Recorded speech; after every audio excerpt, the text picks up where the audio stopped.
So a lot has changed since the last time we sat down with Andrew Tate. Last time we sat down with him, you were the most Googled man on earth.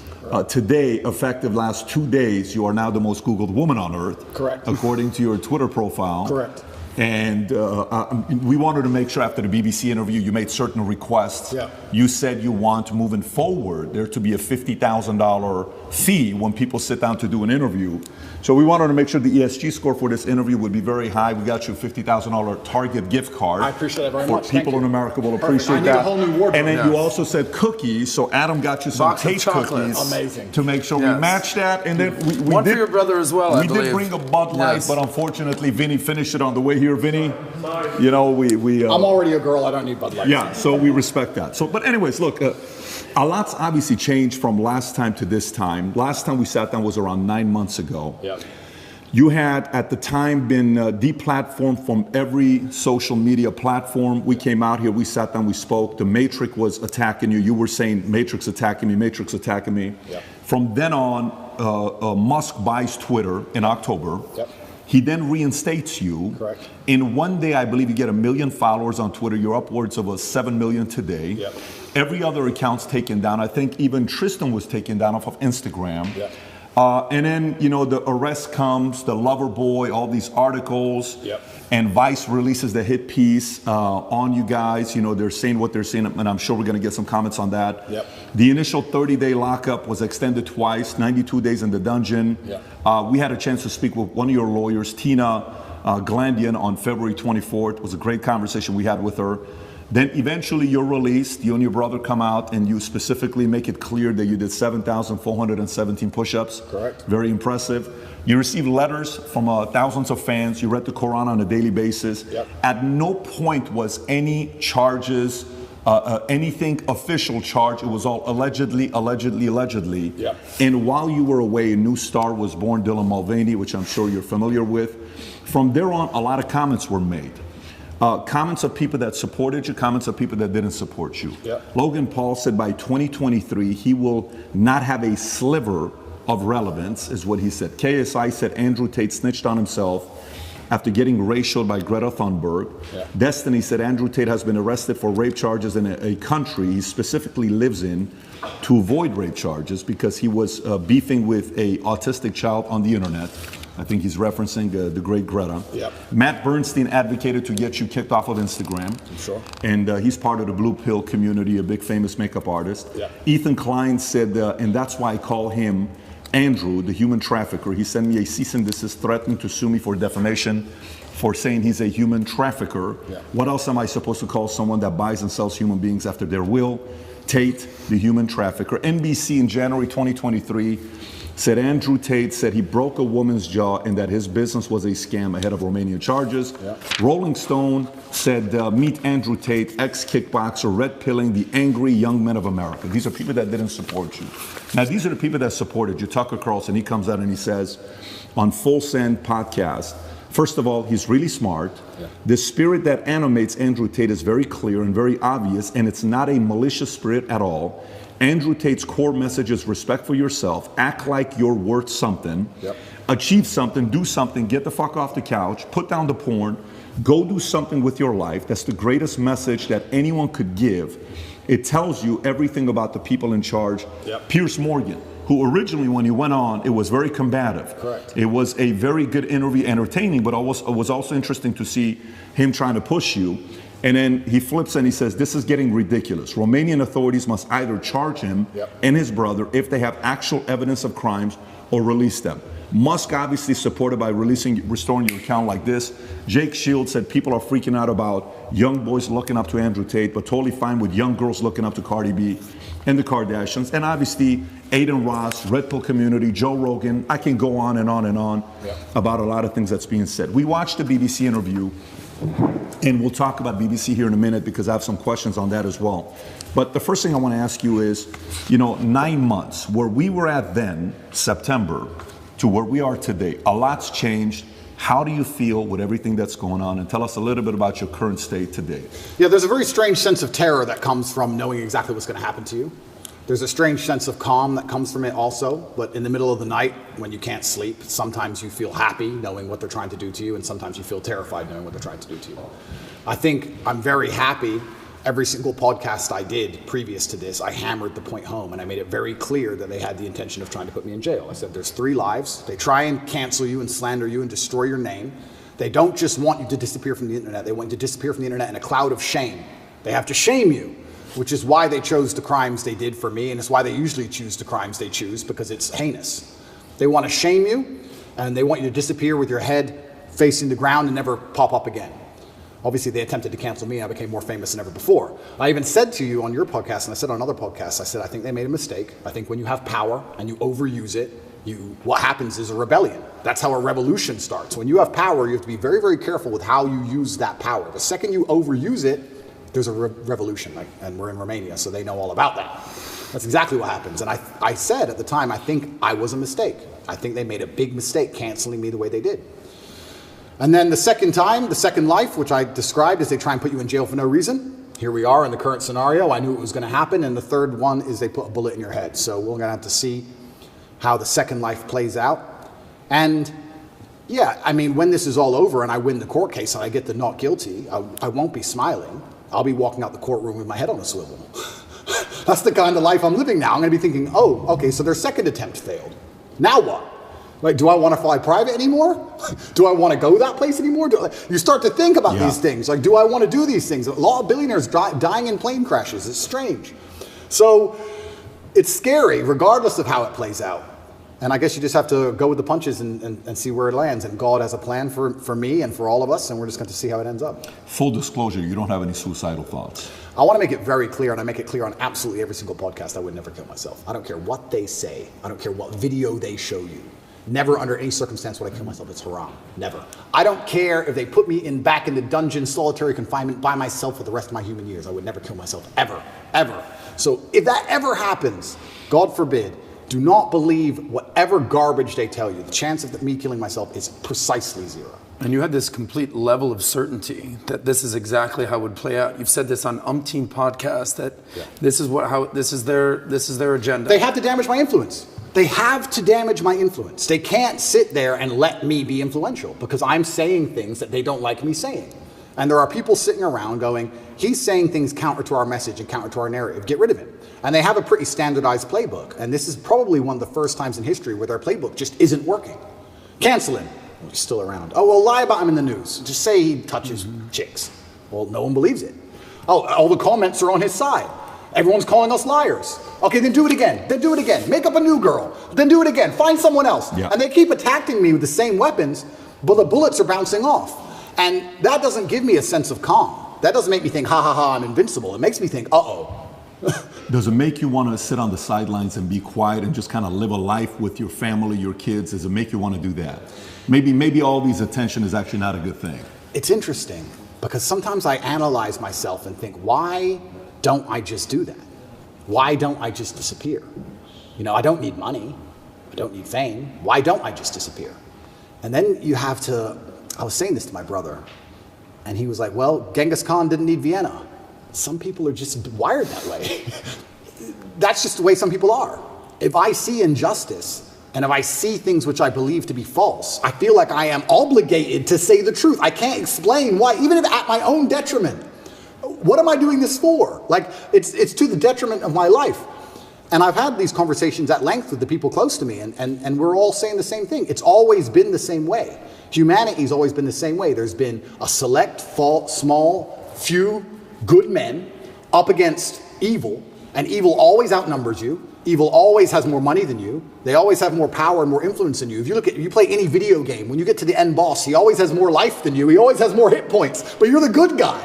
And it's kind of like, it's never been any different. At any point in human history, there's been the good guys up against the forces of evil, whatever they were of the time.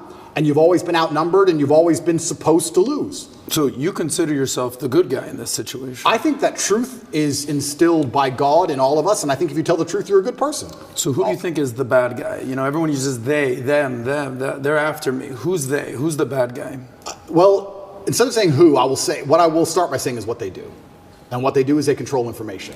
And we now live in an information society, and by controlling information, they control how people think and act and react to things. That's all they have to do. They have to control information, and they have to be very selective with what they allow you to talk about and what they allow you to discuss and what they don't.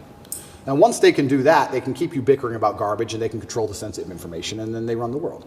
So having all the information controlled and having this hard barrier on what can be discussed, that's how they can purport absolute fallacies. I think now it's been a couple years, we can probably talk about it.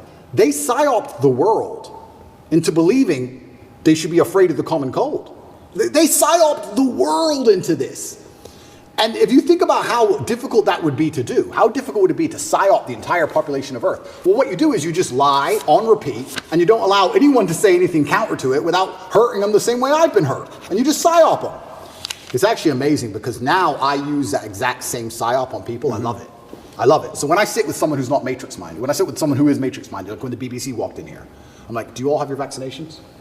Social distancing. Did you actually? 100%. Social distancing, please. And they look at me like I'm crazy. Well, how am I crazy? 2 years ago, you were telling me to do this. Now when I repeat your own worldview to you, I'm crazy. Well, if I'm crazy, guess what? You're a fucking liar because you lied the whole time. So either you're a liar or I'm not. You know, how can I be nuts? Put your fucking mask on. If I ever talk to any of these clowns again, they're going to be fully masked up. And I want all six injections. I want paperwork or get fucked. You're not coming in the house. I'm scared of COVID. It's dangerous. I believe the mainstream media. I'm scared. The PSYOP is the matrix as a whole. Psychological operations are constant. They constantly decide how they want you to think and what they can do to make you believe that, right? And there's a whole bunch of them they do. But it starts with tolerance. That's what I don't like about this whole guise of tolerance. It's not that I'm an intolerant person. It's not that I'm a bad person. It's not that I want to hurt other people. But when they keep pushing tolerance, what they're trying to say is have no standards or barriers or parameters for anything. That's what they want. You have to be tolerant. Tolerant of what? Tolerant of having your shop set on fire, tolerant of your kids being taught things you don't want, tolerant of crime, tolerant of your house being broken into. Like, tolerant of what? You're not allowed any hard barrier or any hard parameters as a man anymore. That's why they push tolerance. That's the beginning of it. That's the first stage. Once you accept absolute tolerance, well, then it's the end, isn't it? I'm tolerant of everything. I'll eat the bugs. Sure. You'll tolerate everything. I'll tolerate everything. I'm tolerant. Sure. So when I say things like I'm intolerant of certain things and people think that's bad, no, you need to have standards and parameters. And that's one of the reasons they also attack me. I say that men should be allowed to have standards and parameters in a relationship and in their lives. We should be allowed to decide who we want to marry, and we should have standards for her. They have standards for us. We should allow ourselves to have standards for her. We should have standards in what we'll accept from a government and standards in what we'll accept from a police force. We should have standards as men. But they're trying to erode all of that, because once that's gone, then your brain is completely empty. And then once your brain's empty, they can just plug in the slave program, and then it's over, right? You're a tolerant person. You're a tolerant person. Good. You're a good slave. Slaves are exceptionally tolerant. Resist the slave. Resist the slave mind. What does that mean exactly? It's a better word. Resist. Resist. Right? But I want to do this before we get into, because we got 5 hours, guys. We got plenty of time to get into a lot of different topics. So one, I do want to talk about BBC, the handling of the interview. I want to get your thoughts on it. I know there's been reactions, but I want to go a little bit deeper into it. I want to talk about media. I want to talk about your evolution of your faith, atheist, Christian, Muslim, and then some of the things that's going on with politics right now. You know, maybe a little bit of Romania, you know, Trump. We'll cover what you're talking about with different things. It's funny you're saying monopoly on power. If you abuse it, now YouTube's turning around and saying, hey, you can talk about the election. We're no longer going to give the strike. So that doesn't work forever. First thing I want to talk about, I think the audience would like to know, for you and Tristan, 92 days in the dungeon, you know, you're in jail, your experience in there, we keep hearing about it, we read about it, but what was it like for you guys being in there? So I'll start by saying, and I have to make this clear, that the staff in the jail were exceptionally nice to me. They were very apologetic. The vibe was apologetic. Nobody was really treating me like a criminal. There were a few guys who were icy cold, I guess you could call them. They like to think of themselves as professional, but they were just inhuman. But over time, they warmed up, and I was exceptionally nice also to all the staff. Jail was terrible. I'm going to start by saying jail was terrible, and I was miserable inside of the jail cell. It's a good thing depression isn't real, because I would have been depressed. But I think in life that you get what you give, and I wanted to feel happier, so I tried my very best to make people happy. So when the old lady would bring me my food, I would sit and say, oh, this is the best food I've ever had. I've never had food this good. Did you cook this? I thought yesterday was the best, but you managed to surpass it again. How'd you do it? What's the magic ingredient? And I ended up making friends with them. Like I had grandmas in there, the old ladies cooking the food. And by trying to make people happy and smile all the time, I started to feel a lot happier. But it's kind of scary. And I think the scariest thing about jail was the uncertainty of it all. If they would have said to me, you're in jail for 92 days, or even 5 years, you got 5 years, cool, I do my time. But when you're nabbed and thrown in a cell without charge, you're like, well, how long, is this my life? Is this it now? Is this the end of the story? I'm just in this cell. And I was picked up on 29th of December. I went through this quick court case. Like I said, I'm inside of the jurisdiction of Romania, so I have to be very careful with what I say because the case is ongoing and we're in Romania and I can't leave Romania. But obviously Romanian court is in Romanian by law. So you're marched into this room, everyone speaks a language you don't understand for 15 minutes, and then you're marched off to jail. You're like, what even happened? What even happened to me? And they said, oh, here's the paper that explains it. I was like, that's in Romanian. And they said, oh, don't worry, you'll get a translation to English by law. I was like, okay, that's fine. But because I was picked up on the 29th of December and there was New Year's Eve and holidays, it was 2 weeks before I even knew why I was in jail. 2 solid weeks I'm in jail. No one told me in English why I'm in jail. I had no idea what the charge. Can they do that? By law, you get it on the piece of paper in English, but it's translation, it's holiday, we need to find a translator, there's a delay. And you speak zero Romanian? Zero. So they said, oh yeah, human trafficking. I mean, what do you mean human trafficking? Who? When? What? What is this? Took 2 weeks before I finally got a piece of paper, and then I realized what garbage it truly was. I mean, I knew it was garbage, but I was like, this is complete garbage. Yeah.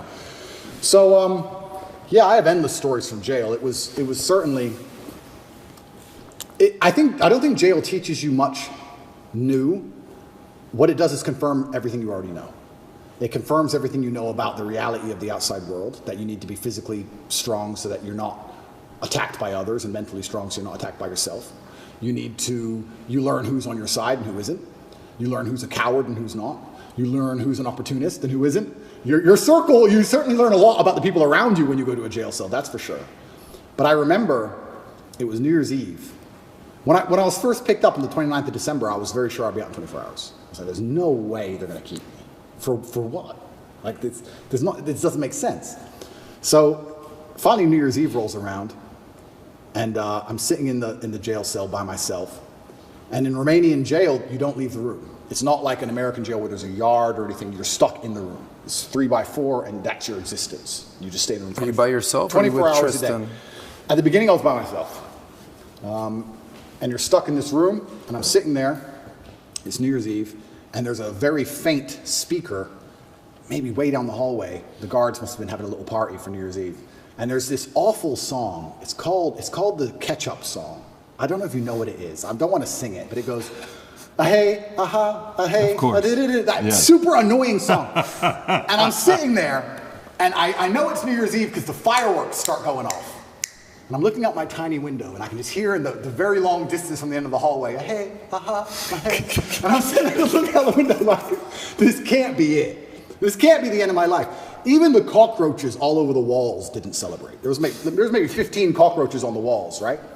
And when it struck 12 and the fireworks went off, I kind of like, well, who's my friends in here? The cockroaches. I looked at them, even they didn't move. I was like, well, that's New Year's. It's funny because before that, a couple days before that, me and Tristan were discussing, do we want to do New Year's in Dubai? Do we want to go Courchevel? Shall we go Miami? We're all arguing, oh, that will be boring. That's too far. We had all these grandeur plans. Oh, finally we decided to go to Dubai. We were in Czech Republic at the time, and we decided to go to Dubai. And I said, let's stop in Romania so I can repack a suitcase. So that's it. That's the only reason. That's the only reason.